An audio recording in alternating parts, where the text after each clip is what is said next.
What's good, y'all? Markel D'Angelo Gray here. We're back again for another episode of Buy Back the Block. We got my guy, Aaron Talia here. What's going on, yes, man? sir. What's good? Hey, we out here. We out here. We out here. We are going to check out how he and his wife acquired their property, along with the numbers behind it and why they decided this area, along with some additional information. As you can see, this is a beautiful house behind us. Woo! And we got a special one for y'all today, for real. We got a real special one for y'all today. Oh, yeah. So, Aaron, can you tell us how you and your wife was able to acquire this lot? Yes.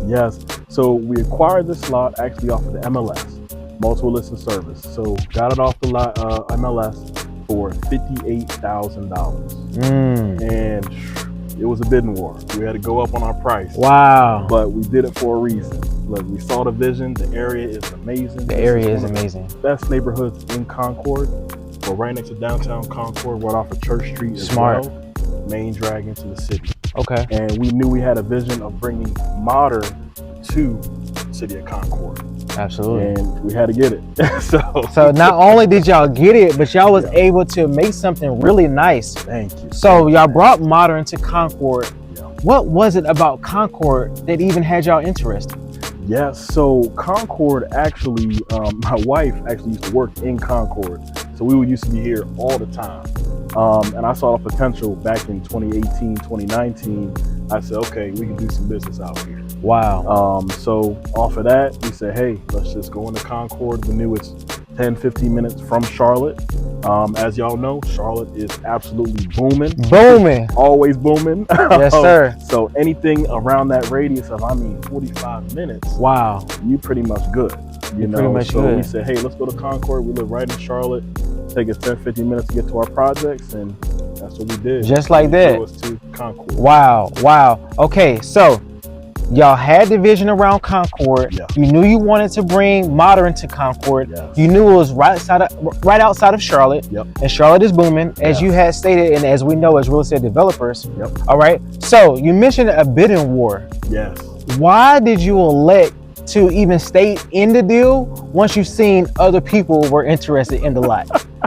Well, once we saw that it was a bidding war, we knew we had some gold. For sure. We Sitting had a on good gold. deal. So we said, hey, we're gonna stick this one out. We know our numbers and where we can max out at. Absolutely. Right? I think our max was about 65,000. Wow. So we were right there. Right there. You know. So y'all closed on it for 59? For 58,000. 58,000. Yep, 58,000. All right. So you acquired a lot for 58,000. Yep. All right. Did you buy it fully outright? Did you get a lender? Yes. So what we actually did was we had a private money lender Wow. that lent us the full purchase price. Absolutely. So lent us the full purchase price on that, and we were able to acquire that with, just that private money loan. Absolutely. So that's how we did that. And then Wow. the construction, same thing. We got a hard money loan Right. for the construction side. Okay. So that's how we did it. Just like that. So OPM, other people's money. So for those who don't know, private money lending is typically from a family office, right? An extremely wealthy individual, company, or family essentially provides an opportunity for real estate developers to be able to get loans from them to be able to execute their projects. Yep. And we call that relationship money too. Relationship money. That's Yes. really what it was. It was one of our good friends' father saw what we were doing. Wow. Believed in the vision. Wow. And he's actually a repeat lender to us. Wow. So he lent on another deal prior to one of our fix and flips actually. And he said, hey, y'all got anything else? We showed him the plans for this, and he was all on board. He was all on board, just like that. Yeah. So y'all bought the plans before y'all acquired the lot. Yes. Very good. Yeah, because we had a vision again of what we were looking for. And this stuck out. It stuck out. And not only did it stuck out, it is sticking out. It is in the best of ways. In the best of ways. In the best of ways. So how much did y'all pay for the plans? The plans were about $1,000. 1,000. Wow, that's really good. Yeah. That's excellent. And again, that was the plans. It showed you again everything that was in here.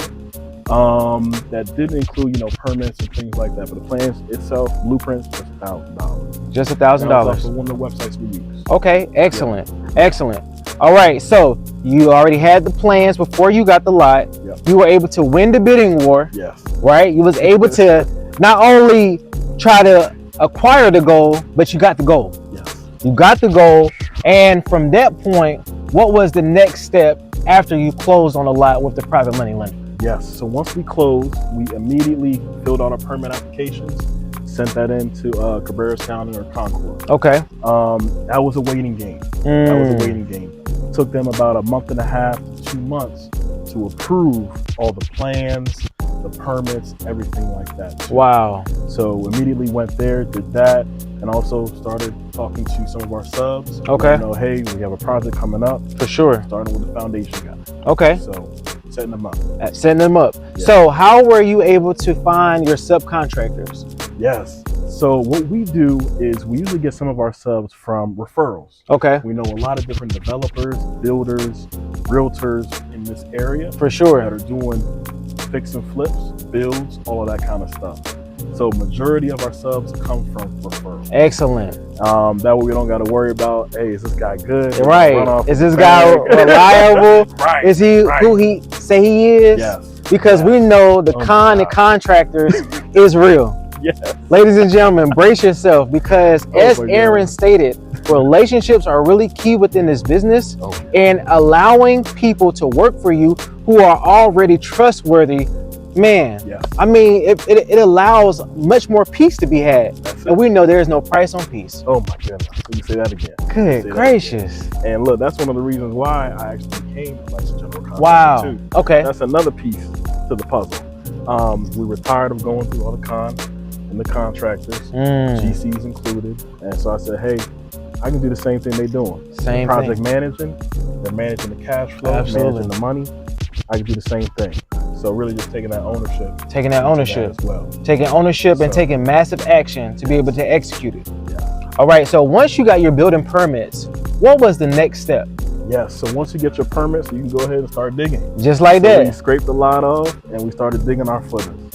All right. So dug the footers, did that, had to get, there's a lot of phases that you get inspected. But once you get the permits, you can start building. Just like that. I can get into the process if we got time, but yeah. maybe what would be the top 3 steps that you would say within that process? Okay, top 3 is definitely your footers. Okay. Your block walls, and the concrete pour at the end. That's it. Okay. Okay. Yeah. So when you say footers, what are those? Yes. So the footers are pretty much what the house is going to sit on. Okay. So they're like big trenches. I don't know if y'all have seen it before, but it's like big trenches. They dig down into the ground. Okay. And that's where your concrete will go around, and then the cinder blocks sit on as well. Okay. Excellent. So you can kind of, well, you can't see the trenches now, but you can kind of see from the way the house is sitting up. The cinder blocks are there and all that stuff. Okay. Excellent. Excellent. All right. So when it comes to the foundation piece, that is so key. Oh my gosh. You can say that again. I mean, the foundation arguably could be the most valuable key outside of the acquisition of the land. Yes. Right? Because, I mean, if you don't have anything for your house to stand on, it's not standing. It's not going up. It's not going up either. All right. So what type of foundation did y'all use, and what made y'all use that type? Yes, great question. So the foundation type on this home is a raised slab.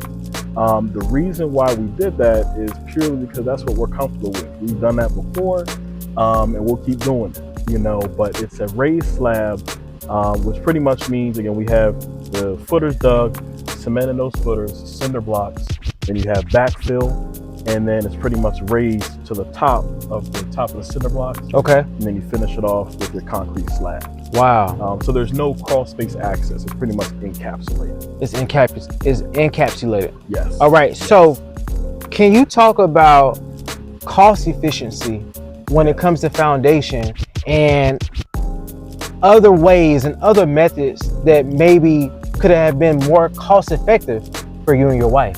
Yes. So one thing I would say is there's different types of foundations you can do on these homes. And it depends also on your land, your topography, things like that. For this one here, we could have also done a crawl space foundation type, where pretty much you're able to access it from one of the sides of the houses. And I think looking back, that could have been a better, more cost-effective way.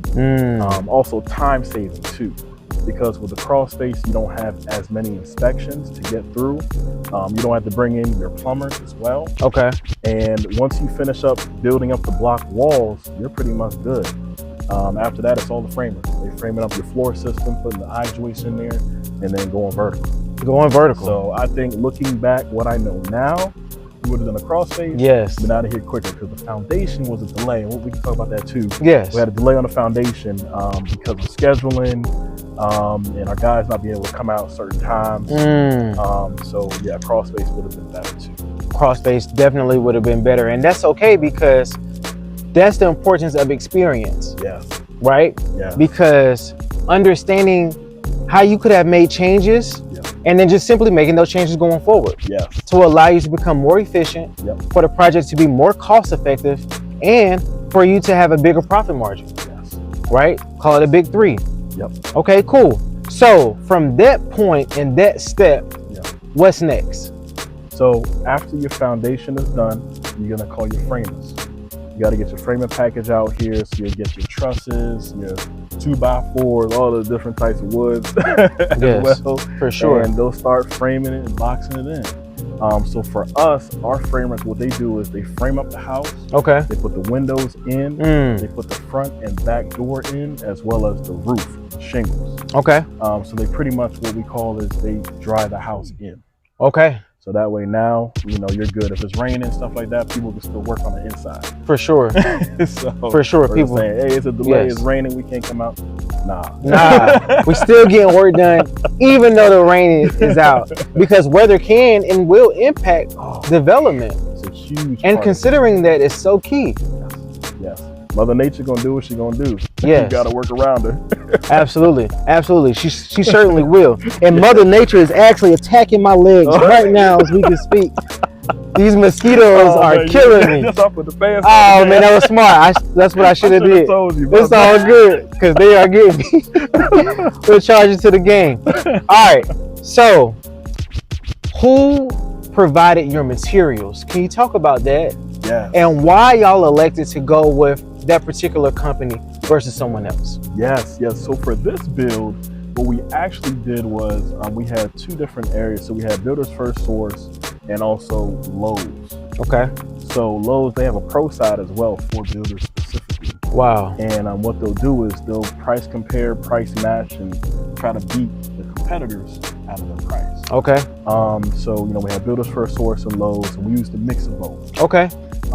Builders First Source, they had certain LVLs that we needed. Okay. And then Lowe's did not have those, but they had the regular, you know, sticks we needed. 2x4s and all that stuff 2x4s for better pricing. Okay. So we got them for the specialty wood. Okay. And then Lowe's did the rest of the lumber pack. You mentioned LVLs. Yeah. For those who don't know, can you tell the audience what that means? Yes. So LVLs, pretty much you can just think of as big, thick pieces of wood, like 1, 2, maybe 3 stacked together. Okay. And they run this way, usually this way on your house, or this way, depending on how the house is built. Okay. They're pretty much support, and they hold up a lot of weight of the house. Wow. And usually they're used again just for that support, so that way that roof don't come crashing down on you. Right. You don't want the roof coming down to crash on you. Yes. That's bad news. Oh my goodness. Yeah. The worst news. Right. That's the basic Okay. LVL. All right. Yeah. All right. So at that point, once you get past your framing and your windows and your back doors put up, I mean, what percentage of the project would you say is completed by that point? Oh man, so at that point, I say you're almost at the halfway mark. I say you're about 35-40%. Okay. Because after that, then that's when you get into your MEPs, your mechanicals, electrical, plumbing. Okay. You get all those roughed in, get those inspected, and then you go ahead and insulate as well. Okay. All right, excellent. So from that point, you said 35-40% done. Yeah. I mean, where's your confidence level? Where's your excitement? Oh man. For you and your wife? I mean, how was the emotional feeling for you guys? Yeah. You know, getting through your second project now, Yes. right? Yep. At practically 40%. Like, what's going on in your mind, in your heart? What's going on? it's an amazing feel. I think once the structure was framed up and we could see, oh, so now we got these roof lines going and everything. Yes, sir. It feels great because the vision is coming to life, you know, in real life. Real life. Versus off of the paper, off the blueprints. So I was overjoyed. My wife was happy. Yes, sir. We brought the kids out as well. Once they finished framing it, so we brought them out, let them walk around and all that kind of stuff. It's an amazing feeling. It's an amazing feeling. Oh yeah. Vision to reality. Yes. All right. So before we go inside to check out this beautiful home that Aaron and his wife built, we want to examine the importance around mindset. Aaron, can you talk about the mindset that it takes to not only have the vision, to not only have the desire, but to not just dream it, but also real life it? Oh my God. You dreamed it and then real lifed it. What mindset is required for that? So you gotta be resilient. You gotta be persistent. You're gonna get a lot of no's. You're gonna get people who may not want to help you get to where you need to be. And you really just have to go in it knowing that, okay, if I mess up, do whatever, at least I'm taking action.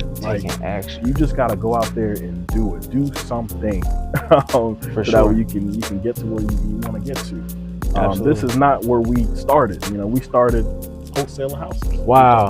In 2019, right? Yes, 2018, 2019. Okay. All the way through early 2020 when we did our last wholesale deal. For sure. And, you know, started from there, built up the basics from the ground up. Okay. You know, did fix and flips first and then got into new construction. Absolutely. So you just got to have that vision, that mindset of, hey, I'm gonna do whatever it takes to get to here. Absolutely.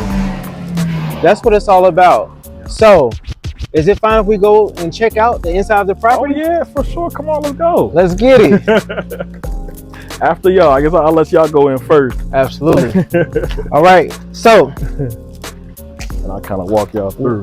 Can you talk about the type of door that we're looking at, and not just the door, but also the inside, the inside wall? Like, can you just walk us through this process and tell us what made you and your wife decide this door and this wall will look like this, and from that point? So this door, so again, this is a composite door. It's actually from Lowe's. Okay. So you can find it at Lowe's. Absolutely. And again, this is went with her color scheme from the outside. And what she usually does is, what it looks like outside may not match the inside. It's like you looking at modern here, but inside it's like, okay, we got modern, but we also got some contemporary type things going on as well. Sure do. Geometric shapes. Geometric shapes. Very nice geometric shapes. Yeah, this is just her vision, man. This is her vision, and we made it happen. Okay. Okay. Very good. So let's take a walk and check out the sinks. And are these granite countertops? This is quartz. This is quartz. This ain't granite. This is quartz. No, we need to zoom in on this quartz right here. This is quartz. This is not granite. Again, this is an upgrade, right? So what we try to do is we upgrade our homes, but still make it affordable for your first-time home buyer. Wow. You know, so we want to give you that luxury feel, but not at that price point. Okay. You know, so you'll see a lot of this stuff, again, fixtures, all that, a lot of this from Amazon. You just got to know where to look. You got to know where to look. Know? So Amazon, boom, gold, sink as well. Wow. Wow. All the handles. Yes. Of course, you know, tile and stuff. Tile is from wonderful. Okay. So, Okay. Very nice. You know, so. Can never go wrong with black and gold. Timeless. It's not only timeless, but there's a certain sophistication level to it, right? Right? And it sticks out, and it's not looking like everyone else's property in the neighborhood. A true one of one. That was presented by you and your wife. All right, so how big is this lot? We do see a yard, and people love their yards. How big? So the lot is a compact lot. It's not that wide, but it's pretty far. It's pretty deep. Okay. This lot is about 0.15. Okay. So you're not that big. Not that big. Usually your usual lots are about 0.3. Okay. Third of an acre. Okay. Right. But this one is compact, so it's narrow but deep. But deep. Yeah. All right. So yeah, they got the yard and all that stuff. They got a patio here. Yes, sir. And they can make it their own oasis. Oh yeah, they're definitely going to make it their own oasis. Yeah. All right. So as we kind of walk through here, Yep. talk to me. You kind of see little things like Yes. this. So, wow. Like these handles are immaculate. Like yeah, what? Yeah. So again, just these little touches, man. Again, Amazon. Amazon. So, was that you or your wife's idea? My wife's all the way. Yes, sir. All of this. Shout out to yes. Pretty much. Look, I build the houses. I finance. Financing. Yeah. All that kind of stuff. Deal with the subs. Yeah. But the design. The design is the all stuff, her. It's all her. She just tell me what to do. I tell them. Yeah, that's it. That's it. Absolutely. We got a So bedroom here. this is the first bedroom. Yep, I'll let you All go right. ahead. Yeah. First bedroom. So how big is this room? So these are, I'm looking about 10 by 12. Okay, 10 by 12. Very good. Very spacious. Pretty standard. Yep, pretty standard bedroom sizes. Absolutely. We got, these are 9 foot ceilings. Okay. So, again, pretty good. For sure. Here. Okay. And this is the primary bedroom, This is right? the primary. This is the big kahuna. Ooh. Yes, sir. You get this is the one, not the two. Yeah, you get the upgrades in here. Wow. Let's see, one thing I wanted to point out to y'all as well, when y'all are looking, this is what we do, is on all of our edging, we round it out. Wow. What made you all decide to do that? Yes, so it's funny actually, our first home we ever built, a personal house. Okay. The builders that did it, they had rounded all the edges and we were like, oh, we like that. It really stands How'd out. they do it? Yeah. So we were like, all right, let's just bring it into our build. Right. So that was it. Okay. Just being different on, just little things like Little that. things. And those little small things can really make a huge difference. Oh yeah. The look, and then we got kids. Right. They gonna bump into stuff. Yes. So you can minimize damage. Do it. So talk to us about this beautiful bathroom. Yes. Oh my goodness. So we got the tile. It's a wood look tile, bamboo wood look. Okay. Got that from Tile Bar. Okay. And then also the glass. The glass was from Lowe's. Got that from Lowe's too. But again, the main thing for the bathroom was to make it a little piece of paradise. Yeah. That's your little getaway. And again, make it as elegant as we could. As possible. With the space that is allotted. Very good. Because one thing, this is a compact floor plan. Wow. So 3-bed, 2 full baths. Okay. Right at about 1,200 square feet. Wow, right at 1,200. Yeah. So what made you all decide 1,200 square feet opposed to 1,600, 2,200, 24? That's a good question. So usually when you're building smaller footprints, you can save a little more in terms of your build costs. Okay. For instance, our first one was 1,250 square feet. Okay. Spent $145,000 on the build. Wow. So we already knew if we can keep it in that 1,250, we know we can spend 145. Therefore, that goes into our cost, buying the land. For sure. And everything else. For sure. Versus going up on the square footage, that goes up in your build cost. Right. So we were like, okay, right now, especially the way the world was, things like that, said, all right, let's build these compact 1,250. We know we're going to have a lot of buyers for it. For sure. Because we got people that are downsizing from bigger homes to little homes like this. People coming from California, New York, who don't mind the small spaces, but they'll still pay, the price of living in a nice home like this. Absolutely. So that's really what went into it. Okay. If we did do bigger, of course, ARV goes up. Absolutely. Right, which is another thing too. Looking back, again, hindsight of 2020, I would have maybe gone to 1,300 to 1,400. Okay. I think that's the perfect point, middle way. Yeah. Where you can push that ARV up. For this house here, 300,000. Easily. Yep. Okay. 300. But if we push that middle, pushed it up, may have went, call it 315. 315. Okay. Right, even with the way the rates are right now. Wow. Just because that's square footage. Absolutely. Just because of the square footage. Literally. Yeah. So what was the price per square foot on this? On this one, build or sale? for sale? What would it be the price per square foot for the sale? So for this one, again, we're 300, but 300,000 divided by 1,200 square feet. So I want to say, I know it's at least 200. At least 200. Yeah. 200 price per square foot. Out it's all good. Hey, it is what it is. Isn't that wrong? I mean, that's why we got technology. Right. Shoot, if you got to use your phone, whatever. Yeah. It's all good. Yeah. No judgment over here. So let's check out this. This room right here. So this is another. This is another one. Room. Okay, so and this is this also 10 by 12? Yes. Yep. Same as this one on the left. Okay. Yeah. So same size. Again, they both got closets and everything. For sure. Fan light combos too. Absolutely. I like those fans. Really nice. Thank you, man. Really nice. That's one of the pickups we got. These are from Amazon. Okay. I was gonna say, I think the one out here is from Lowe's. From Lowe's. So now we are in this is the shared bathroom. Full bath. Full bath. Yep. Okay. So walk us through the tile that you guys use. Yes. So the tile. So again, that's from Floor and Decor. It's I think it's like a jade green or something. Yes. Very nice. Again, my wife designed everything. Yeah. And it's funny because I actually picked up the wrong tile. Wow. So, it still worked out. It still worked out. It was supposed to have been like a glassy look. Like if y'all see in the soap niche, how it looks kind of like glassy. You know, it's like it's a different finish. You know?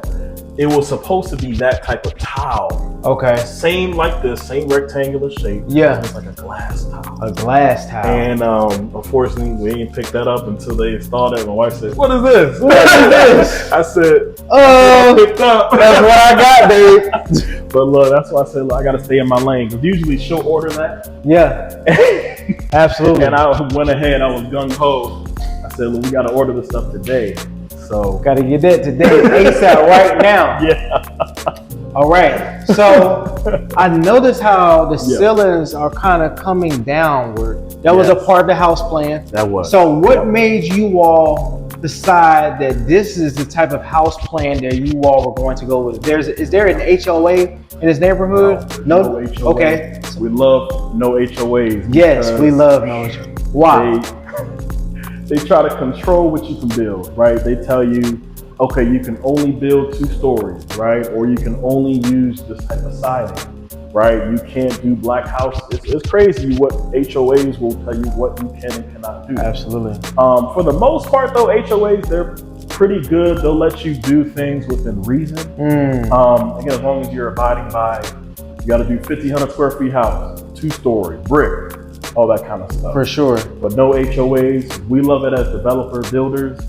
Buyers love it as well. They don't have to deal with the fees and all that kind of stuff. And all of that with the HOAs comfort. Wow. So really having we can call it the autonomy. That's it. Right? Yeah. To allow you to build what you want will allow you and your wife to build your brand along with your company. Yes. Right? So I think knowing not only what you want, getting in the neighborhood with no HOA, right? Getting the land at a great price. Yes. And then having those relationships to know that whenever you hire those subs or those contractors, that they just won't run off with your money. Yes. It's crucial. It's crucial. Like you said, that autonomy, right? That's just why we do spec homes, right?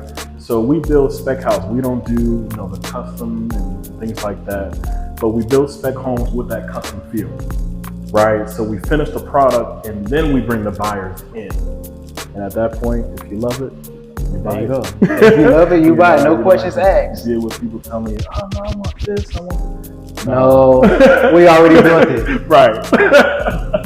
There you go. So, yeah. All right. So this type of house would attract your first time home buyer. Oh, without a doubt. Yes. Right? Yes. And having an option to be able to provide this on the marketplace for those first time home buyers specifically. Yes.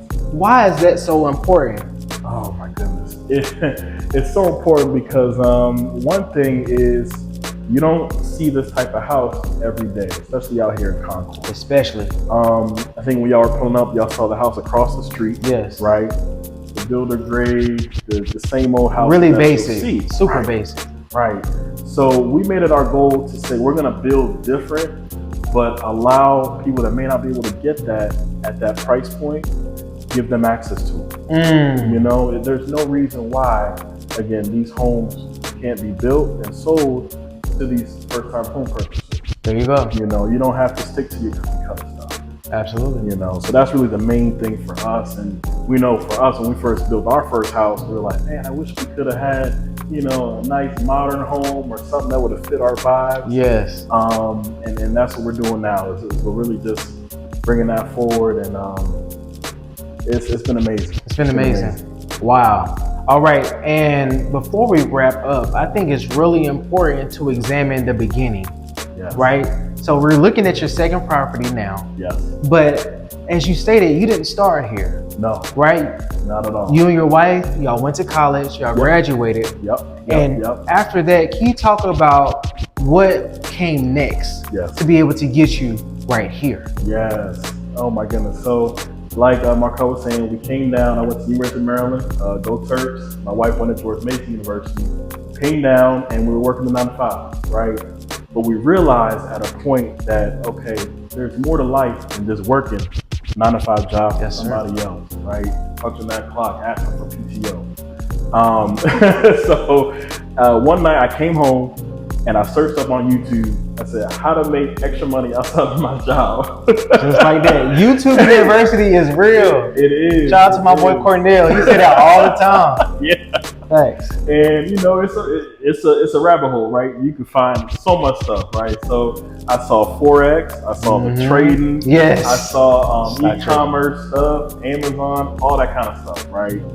But what really stuck out to me was the real estate side. It said, oh, you can make money without putting in any of your capital, little to no money down. OPM. And that drew me in, right? So I started watching those videos on wholesaling, things like that. Started watching our boy Nas. Yes. Shout out to Nasser. All of them. Shout out to Maxwell. Yes, sir. You know, just started looking at their processes and how they did things. And I said, all right, I can do this. Right. You know, they can do it. You can. You just got to find a house, get it under contract, find a buyer, make the spread in the middle. That's it. So we did that from, like I said, it was like late 2018 till early 2020 when we did our last wholesale deal. Wow. And in between there, we did about 14 deals in total. 14 in total between that 2018 to 2020 early. Yes, sir. And we learned a lot from that time. We weren't your typical wholesalers. We were building relationships. Right. That's how we found our general contractors, how we found our realtors, how we found our mentors. All of that came from the beginning, the genesis. Wow, the genesis. You know, and we did our first fix and flip action in 2020 during COVID. Wow. And that was an interesting time frame. COVID was insane. Look, lost my job during that time. Wow. We were expecting our first child that December. Wow. And we had a big wholesale deal come in, and I told my wife, I said, hey, we have an opportunity to do a fix and flip with our mentors. They offered us to do a fix and flip with them. And I told my wife, I said, hey, we're going to put our last into it. What you want to do? What you want to do? And she put the faith in me. She said, hey, I believe you. I'm going to ride with you. We're going to do it. So did that first fix and flip June 2020 in downtown Annapolis. Made a nice profit. Wow. Sold it in September of that year. And then that following year, we just kept it going. Did more fix and flips from 2020 to 2022, and then did our first build late 2022 and sold it earlier this year. Wow. So yeah. So we're here. And now we're here. So we're really understand the importance of relationships. Oh my God. Right? We spoke about that around hiring the right people to be able to get the job done. Yes. But you made sure that you and your wife position yourself for success. Yes. Positioning yourself is so key because you all were able to build your capital up within an industry that you were already going to operate in. right? And through 14 deals, Yes. you were able to net a profit of. It was one. So let's see. After those other 4 more deals, it was about 145. $145,000, ladies and gentlemen. You know, it's little ones here and there, big wins too, small wins. Keep the lights on. There you go. There you go. Yes, sir. But it was all worth it. It was all worth it. Wow.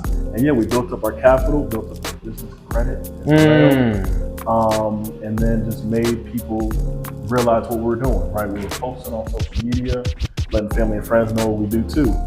And that led to more private lender relationships, and the rest is history. The rest is history. We had the second property right here. Yep, second of 4. So wow.